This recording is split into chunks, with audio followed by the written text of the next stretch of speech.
Chuck Norris and co have to go in. That guy gets killed, but there's a car chase. Chuck Norris shoots some people up while leaning out of a car. There's a lot of Uzis in this. This is from Canon. It's got that Jewish vibe. The director, I know that the Canon dudes, they were cousins. One of them named Menachem, was it Golem or Golas?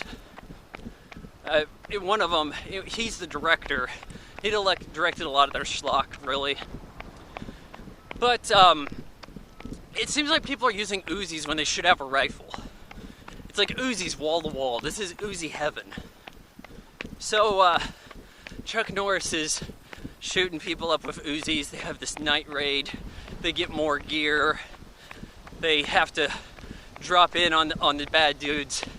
They do a weird thing where they enter through an explosive breach in the floor without knowing the location of the hostages who could be on the floor that they're blowing up. Oh, but it works out and everybody's safe. It's kind of messed up. And then it's just high action schlock.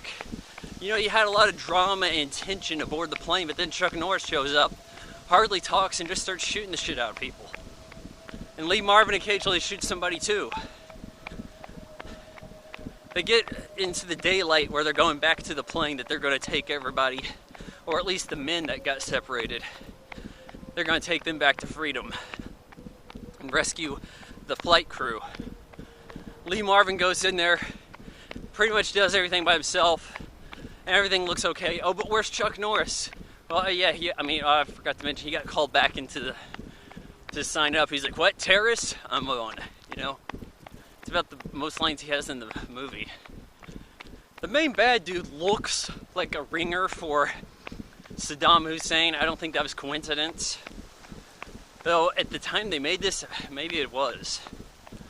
It was before the Gulf War situation. So,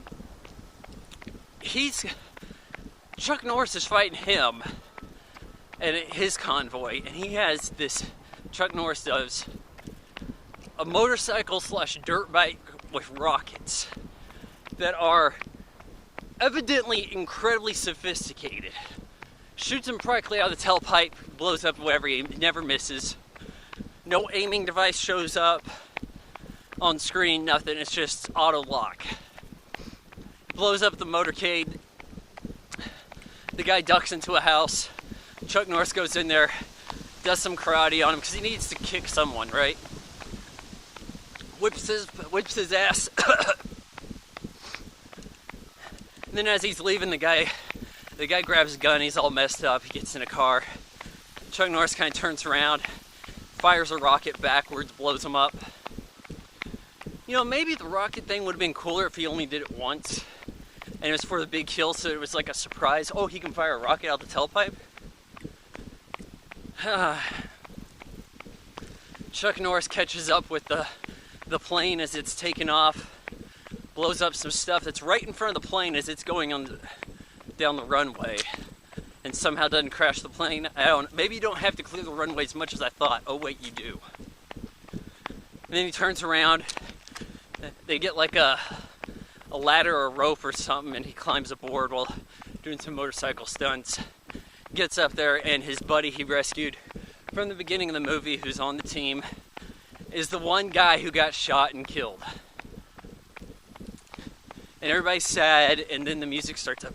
Dun dun dun dun dun dun dun dun dun dun dun dun dun dun.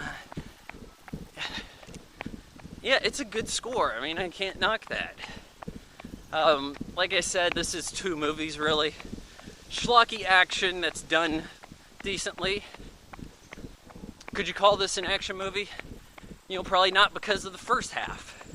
Where I'm telling you, there's tension, there's drama about having your name called up. Oh, I sound Jewish. I'm not Jewish. You tell him, Father O'Malley, whatever. You tell him. This man speaks the truth. Oh, okay. Well, you know what? I'm as Jewish as Jesus Christ. You're taking me with them. I mean, there was some good stuff there, but it's just, maybe they should have had that be the whole movie. Maybe Chuck Norris could have done something else. So it's sad to say that the best Chuck Norris movie is good for reasons not involving him. I give the Delta Force 2.5 out of 4 stars.